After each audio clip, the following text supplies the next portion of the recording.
ओम नमः शिवाय शिवजी सदा सहाय। ओम नमः शिवाय शिवजी सदा सहाय। श्री शिव महापुराण प्रथमा विद्येश्वरी संहिता अध्याय 13 सदाचार विवेचन। इस कारण सुख की इच्छा करने वालों को क्षेत्र में पाप रहित निवास करना चाहिए। ऋषि बोले, हे सूत जी, अब आप हमको सदाचार श्रवण कराइए, जिससे यह प्राणी लोगों को जय करता है। वह धर्म और अधर्म कौन से आचरण से होता है, कौन से स्वर्ग और कौन से नरक देने वाले हैं। सूत जी बोले, सदाचार युक्त विद्वान ब्राह्मण वेदाचार युक्त होने से आगे कहे हुए एक एक गुणों से द्विज कहलाता है। अल्पाचार थोड़ा वेद पढ़ा हुआ राजसेवक ब्राह्मण क्षत्रिय ब्राह्मण है, और कुछ आचार वाला खेती वाणिज्य करने वाला वैश्य ब्राह्मण कहलाता है, और जो स्वयं हल चलाता है वह शूद्र ब्राह्मण है। निंदा करने वाला पराया द्रोह करने वाला चांडाल ब्राह्मण है। अब राजा क्षत्रियों का विवेक कहते हैं। पृथ्वी की पालन करने वाला राज्य और दूसरे क्षत्रिय कहलाते हैं। धन्यादि बेचने वाले वैश्य और मणिसुक्तादि बेचने वाले वणिक कहलाते हैं। ब्राह्मण क्षत्रिय वैश्यों की सेवा करने वाला शूद्र है। खेती करने वाला वृषल और दूसरे शूद्र दस्यु कहलाते हैं। सब वर्णों को उचित है कि उषा काल में उठकर पूर्व को मुख कर देवताओं का ध्यान कर धर्म अर्थ और उनके कलेश प्राप्ति और व्यय को विचारें। क्रम से पूर्वादि दिशाओं की ओर मुख पर उठने वाले फल कहते हैं। आयु द्वेष मरण पाप शुभाशुभ कर्म व्याधि पुष्टि शक्ति, यह पूर्वादि 8 दिशाओं की ओर मुख पर उठने से होती है। निशा और अंत उषा काल है, उसके आधे पहर की संधि कहलाती है। उस समय उठकर ब्राह्मण शौच आदि कर्म करें। घर से दूर जाकर और सिर से कपड़ा लपेटकर उत्तर को मुख करके बैठें और दिशाओं को न देखें। जल अग्नि और ब्राह्मण और देवताओं के सन्मुख को न बैठें। बाएं हाथ से लिंग और दाहिने हाथ से मुख ढक कर मल त्याग करें, और मल त्यागन करने के उपरांत फिर उस मल को न देखें। फिर जल से वृष्टि स्थान में पात्र के जल से शौच करें, अथवा देवता पितर ऋषि के तीर्थों के सिवाय और जल स्थान अल्प सरोवर हर के जल से 7 बार 5 बार व 3 बार पहले मिट्टी से गुदा को पवित्र करें। लिंग की अशुद्धा में करकोटक को फल मात्र मिट्टी और गुदा के निमित्त आधी अंजलि मृतिका लें। इसके उपरांत उठकर हाथ पैर धोवें और 8 कुल्ले करें। किसी वृक्ष के पत्र अथवा काष्ठ के जल से बाहर बैठकर तर्जनी उंगली को त्याग कर दंत धावन करना चाहिए। फिर जल देवताओं को नमस्कार कर मंत्र पूर्वक स्नान करें। जो कंठ पर्यंत अथवा कमर पर्यंत जल में स्नान करने की शक्ति न हो तो जानु पर्यंत जल में स्थित हो सम्मंत्र स्नान करें। और विद्वान को उचित है कि उस तीर्थ के जल से देवादिकों का तर्पण करे। फिर धोती लेकर पंच कच्छ अर्थात आगे से 2 बाएं दक्षिण में 2 और एक पीठ में धारण करें। उत्तरीय दुपट्टा वस्त्र ही सब कर्म में धारण करना चाहिए। नदी आदि तीर्थ स्थान में स्नान करके वस्त्र शुद्धि न करें, और वापी कूप तड़ागादि में स्नान वस्त्र शुद्धि करें। शिला काठ जल व स्थल में धोती अंगोछे को पवित्र करके वस्त्र निचोड़ कर पितरों की तृप्ति करें। और जाबाल को उपनिषद में कहा है, अग्निरीति भस्म मंत्र से भस्म का त्रिपुंड लगावें। इस विधि को बिना किए जो वृथा ही भस्म को जल में डालता है वह नरक में जाता है। आपोहिष्ठेति इस मंत्र से पाप शांति के निमित्त सिर पर जल छिड़कें। इसी मंत्र से एक एक चरण से चरणादिक 9 स्थानों में कर्म से प्रोक्षण कर मंत्र स्नान करें। यश्येति यही इसका मंत्र है। यही संधि प्रोक्षण कहा है। पाँव सिर हृदय चरण सिर इस क्रम से प्रोक्षण कर मंत्र स्नान करें। शरीर रोगग्रस्त होने में तथा राष्ट्र के भय तथा मार्ग के गमन में अथवा अपवित्र वस्तुओं के स्पर्श में मंत्र स्नान नहीं करें। सूर्यश्चमामुष्चेति प्रातः काल इस सूर्य अनुवाक से और संध्या को अग्निश्चमामुष्चेति इस अग्नि के अनुवाक से मध्य में जल पान कर फिर पूर्ववत मार्जन करें। गायत्री मंत्र के जप करने के उपरांत फिर 3 बार ऊपर को जल फेंके। मध्याह्न संध्या को विधि कहते हैं और मंत्र सहित मध्य में सूर्य को अर्घ्य दे। इस प्रकार सब चुकने पर संध्या हो तब पश्चिम की ओर मुख करके बैठें। प्रातः और मध्याह्न के जल को देवतीर्थ और अंगुलियों से जल देना उचित है। पिछले अंगुलियों के छिद्र से दिवाकर को अस्त होता देखें और अपनी प्रदक्षिणा करके शुद्ध आचमन करें। जो संध्या के मुहूर्त से पहले संध्या करे तो इसकी संध्या वृथा हो जाती है। इस संध्या को असमय में न करें, समय में करें और दिन व्यतीत होने पर यदि संध्या न करें तो उसका यह प्रायश्चित है कि नित्य जप से 100 गायत्री जप अधिक जपें और जो 10 दिन बीत जाए तो 1,00,000 गायत्री जपें। महीना बीत जाए तो फिर उपनयन करें।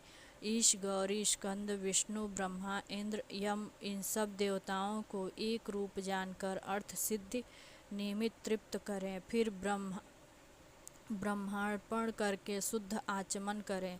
तीर्थ के दक्षिण स्थान अथवा मठ में, मंत्रालय में, देवालय में, अपने घर में, नियत स्थान में सब देवताओं को नमस्कार कर स्थिर बुद्धि और स्थिर आसन से प्रथम ओमकार और फिर गायत्री का अभ्यास करें। जीव और ब्रह्मा की एकता देखकर ओमकार का जप करें। त्रिलोकी के सृष्टिकर्ता ब्रह्मा और स्थितिकर्ता नारायण और संहारकर्ता भगवान रुद्र की ही हम उपासना करते हैं।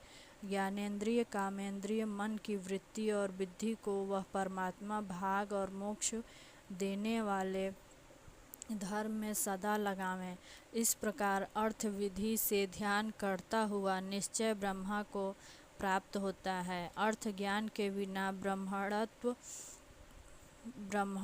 पूर्ति के निमित्त भी नित्य उठकर श्रेष्ठ ब्राह्मण इसका सहस्त्रवार जप करें और दूसरे क्षत्रिय वैश्य मध्याह्न में 100 बार जप करें और संध्या में 1,008 अथवा 20,000 जप करें। मूलाधार चक्र से प्रारंभ करके ब्रह्मरंध्र पर्यंत स्थित चक्रों में विदेश ब्रह्मा विष्णु ईश जीवात्मा परमेश्वरों को ब्रह्म बुद्धि से एक ही जानकर शोह भावना से जप करें।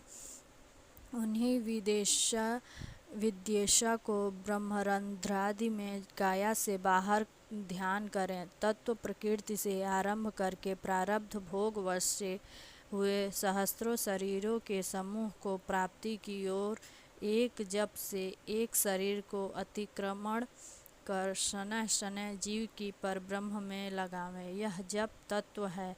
यह जप 2 सहस्त्र संख्या तक और उससे 8 अधिक करना चाहिए। मंत्रों के जप में प्रथम क्रम यही है। सहस्त्र जप से ब्रह्मा पद और 100 से इंद्र पद की प्राप्ति होती है और इससे न्यून्यादि करने से ब्राह्मण के कुल में जन्म होता है। सूर्य के सम्मुख स्थित हो नित्य प्रति ऐसा ही करे। 12 लाख जप करने से पूर्ण ब्राह्मण होता है। जिसने लाख गायत्री न पढ़ी हो उसे वेद कार्य में न लगावें। 70 वर्ष तक नियम से रहे, पीछे सन्यासी हो जाए। सन्यासी को उचित है कि प्रातःकाल 12 सहस्त्र ओंकार का जप करें। इस प्रकार नियम से प्रतिदिन जपता रहे। जब क्रम से महीना बीत जाए तब उसका 1.5 लक्ष जप हो जाता है। इससे दोष की शांति हो जाती है। जब इससे अधिक हो जाए तब संन्यास मंत्र को ग्रहण करें। इस प्रकार करने से दोष की शांति होती है, अन्यथा नरक में जाता है। और सन्यासी से इतर वर्ण, धर्म, अर्थ आदि में यत्न करें। और यदि ब्राह्मण को मुक्ति ही की इच्छा हो तो सदा ब्रह्म ज्ञान का अभ्यास करें। जहाँ धर्म से अर्थ उपार्जन किया जाता है वह कामना के निमित्त नहीं होता, किंतु वैराग्य ही उत्पन्न करता है। उस धर्म से अर्थ, अर्थ से भोग, भोग से वैराग्य और का संभव, अर्थात धर्म से उत्पन्न हुए भोग से वैराग्य होता है और विपरीत अर्थ के भोग से राग ही हो जाता है। धर्म 2 प्रकार का है, एक देह से, दूसरा धन से। द्रव्य से यज्ञादि रूप धर्म होता है और शरीर से तीर्थ स्नानादि रूप धर्म होता है। धन से धन और तप से दिव्य रूपता प्राप्त होती है। निष्काम कर्म से शुद्धि, शुद्धि से ज्ञान प्राप्त होता है, इसमें संदेह नहीं। सतयुग आदि में तप ही साध्य था, कलयुग में द्रव्य धर्म है। सतयुग में ध्यान से ही ज्ञान की सिद्धि होती है। त्रेता में तप से, द्वापर में यज्ञ करने से ज्ञान होता था और कलयुग में प्रतिमा पूजा से ही ज्ञान होता है। जैसा कोई पुण्य पाप करता है उसको वैसा ही फल मिलता है। द्रव्य और देह के भेद से पुण्य पाप की न्यूनता वृद्धि और क्षयादि होती है। विधि बिना जो कुत्सित हिंसा की जाती है वही महाअधर्म है और विधि युक्त कार्य सुख रूप धर्म है। अधर्म से दुख, धर्म से सुख मिलता है। दुर्वृत्ति से दुख, सुवृत्ति से सुख प्राप्त होता है। इस कारण भोग और मोक्ष की सिद्धि के निमित्त धर्म से ही अर्चन करना चाहिए। कुल परिवार युक्त ब्राह्मण 100 वर्ष तक श्रेष्ठ आचार युक्त रहे, इतनी वृत्ति जीविका उसको देवें तो उसको ब्रह्मलोक की प्राप्ति होती है। सहस्त्र चंद्रायण व्रत करने से भी ब्रह्मलोक की प्राप्ति होती है। जो क्षत्रिय सहस्त्र कुटुंब की आजीविका उसे इंद्र लोक और 10 सहस्त्र की आजीविका करे तो ब्रह्मलोक प्राप्त होता है। मनुष्य जिस जिस देवता के उद्देश्य से दान करता है उसी लोक को वह जाता है, ऐसा वेद के जानने वाले कहते हैं। जो धनहीन हैं उन्हें सदा तदरूपी धन एकत्र करना चाहिए। जो धर्म, तीर्थ और तप से मिलता है उससे भी अक्षय सुख मिलता है और धन को भी न्यायपूर्वक सावधानी से संग्रह करना चाहिए। यज्ञ, प्रतिग्रह, दान लेना, यजन शुद्धि से और दीनता रहित, कलेश रहित वृत्ति पूर्वक ब्राह्मण धन संग्रह करके क्षत्रिय बाहुबल से, वैश्य कृषि वाणिज्य से धन संग्रह करे। न्याय से उपार्जन किए दान से सिद्धि की प्राप्ति होती है। ज्ञान सिद्धि से मोक्ष होता है और सब किसी को गुरु की कृपा से मोक्ष होकर, मोक्ष से स्वरूप की सिद्धि होकर परमानंद की प्राप्ति होती है। हे ब्राह्मणों, यह सब कुछ सत्संग से ही प्राप्त होता है। गृहस्थी को धन, धान्य आदि अनेक पदार्थ दान करने चाहिए। जिस काल को वस्तु, फल, धान्य होते ही वह सब हित की इच्छा से ब्राह्मणों को देना चाहिए। जल और अन्न भूख प्यास की शांति के निमित्त सदा देना चाहिए। क्षेत्र, धान्य, कच्चा अन्न तथा और भी अन्न, लेह, च्योष्यादि आदि 4 प्रकार के भोजन जिसका अन्न भोजन करके वह प्राणी जो कुछ आत्म विचार श्रवणादि करता है उसके पुण्य का आधा फल दाता को होता है, इसमें संदेह नहीं। दान ग्रहण करने वाले को उचित है कि ग्रहण किए हुए दान से अथवा तप से उसका पाप मार्जन करे। नहीं तो नरक में जाता है। और अपने धन के 3 भाग करे, एक धर्म, दूसरा वृद्धि, तीसरा भोग के निमित्त नित्य नैमित्तिक काम्य कर्म भी धर्म पूर्वक करे। साधक को उचित है कि वृद्धि के अंश ब्याज से ही धन की वृद्धि करे और किसी को पीड़ा न दे और निषिद्ध व्यापार से न बढ़ावे और भोग के अंश से स्वल्प भोग भोगे। कृषि से उत्पन्न हुए धन के 10वें अंश को पाप शुद्धि के निमित्त दान करे। शेष द्रव्य से धर्मादि दान करे, नहीं तो नरक हो जाता है। और जो पाप से वृद्धि करेगा तो खेती का क्षय होगा। छठा अंश वाणिज्य व्यापार की वृद्धि में बुद्धिमान को लगाना चाहिए। चतुर्थांश में शुद्ध प्रतिग्रह ब्राह्मणादि को देना चाहिए और अकस्मात कहीं से धन मिल जाए तो उसमें से आधा दान कर दें और असत प्रतिग्रहण किया हो तो वह सब दुर्दान समुद्र में डाल दे। अपनी भोग समृद्धि के निमित्त बुलाकर दान करना चाहिए और याचना करने वाले को अपनी शक्ति के अनुसार सदा दान करना चाहिए। कहकर जो फिर नहीं दे तो वह जन्मांतर में ऋणी होता है। बुद्धिमान को उचित है कि दूसरों को दोष कथन न करे, विशेष करके सुने और देखें, दोष को भी करें। ऐसी बातें कभी न कहें, ऐसी वार्ता न कहें जो प्राणियों के हृदय में क्रोध उत्पन्न करे और ऐश्वर्य सिद्धि के निमित्त दोनों संध्याओं में अग्निहोत्र करें। और जो 2 समय न कर सके तो यथाविधि एक ही समय सूर्य अग्नि की उपासना तर्पण करें। चावल, धान्य, घृत, कंद, हवि आदि विधि पूर्वक स्थालीपाक करके जो हव्य न हो तो प्रधान होम मात्र ही करे। नित्य स्थापित अग्नि को पंडित अजस्त्र कहते हैं अथवा केवल जप मात्र और सूर्य का वंदन ही करे। इस प्रकार आत्मा की प्राप्ति की इच्छा वाले विधि पूर्वक सदा ब्रह्मयज्ञ में प्रीति करने वाले और देवताओं की पूजा करने वाले, नित्य अग्नि और गुरु पूजा प्रेम से करने वाले तथा ब्राह्मणों को तृप्त करने वाले सब स्वर्ग में जाते हैं।